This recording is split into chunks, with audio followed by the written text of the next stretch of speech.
Good afternoon, CFM. Welcome to day 2 of our deload week. It's a Tuesday workout. We're going to begin today with a 3-minute warm-up pace cardio bout and then 2 rounds through the following sequence. Start with power jump. So this is hip extension, and then as I land, I'm going right back into that power position. So full speed is jump, land, jump, land. Notice that my arms and my hips are in time.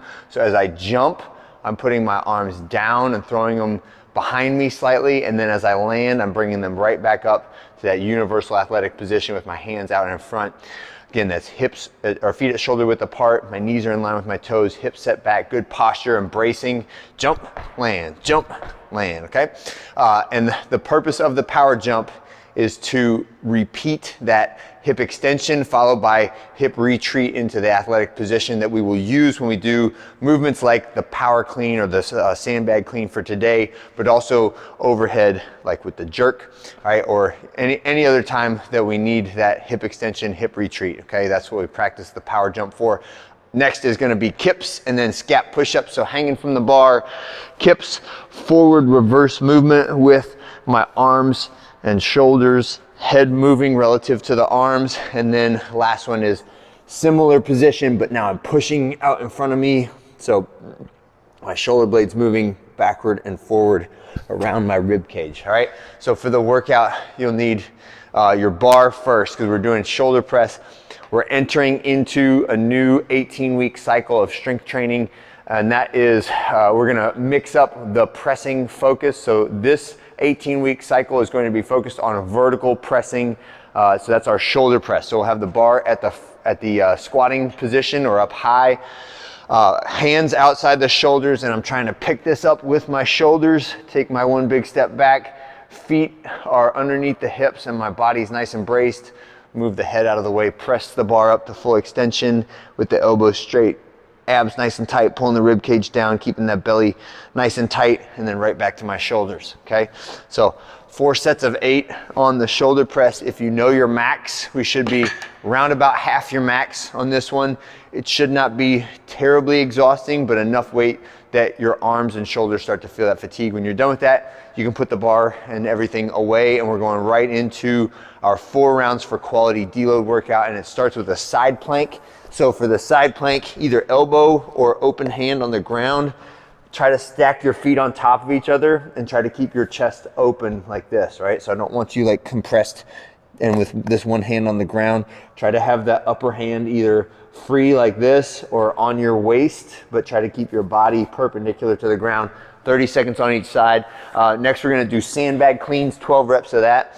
So from the ground to the shoulders, try to keep the sandbag close to your body and sneak underneath it after you jumped it. Try not to make the sandbag go way out away and then bring it back towards you.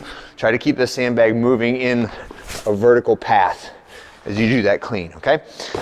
Next, we're gonna do a bridge.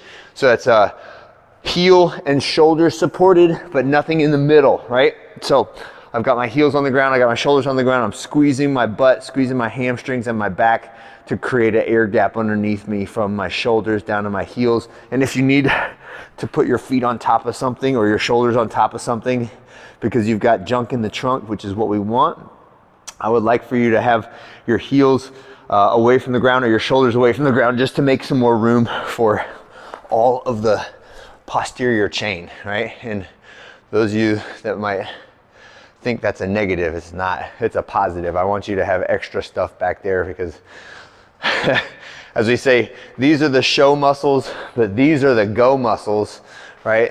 All of the meaningful athletic stuff happens on the backside of your body in terms of jumping, sprinting, lifting. Those are the muscles that, even though you can't see them, they are just as, if not more important than the muscles that you can see, okay? Last 2, rotary slam balls.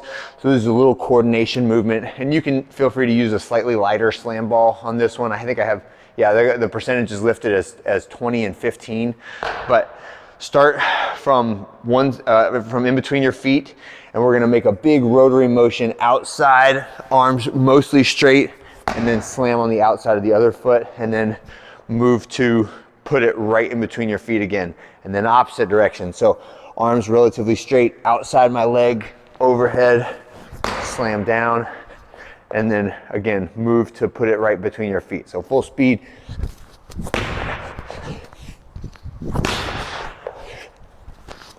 Like so, okay? All right, that's our rotary slam ball. And then finish with some laps. If it's beautiful outside and you wanna go for a 200-meter jog, that's fine. If it's cold and yucky, we're gonna jog 5 laps around the rig every round, okay? And that is it for our workout for today. Get your heart rate up and feel good. Have a great one, I'll see you on Wednesday.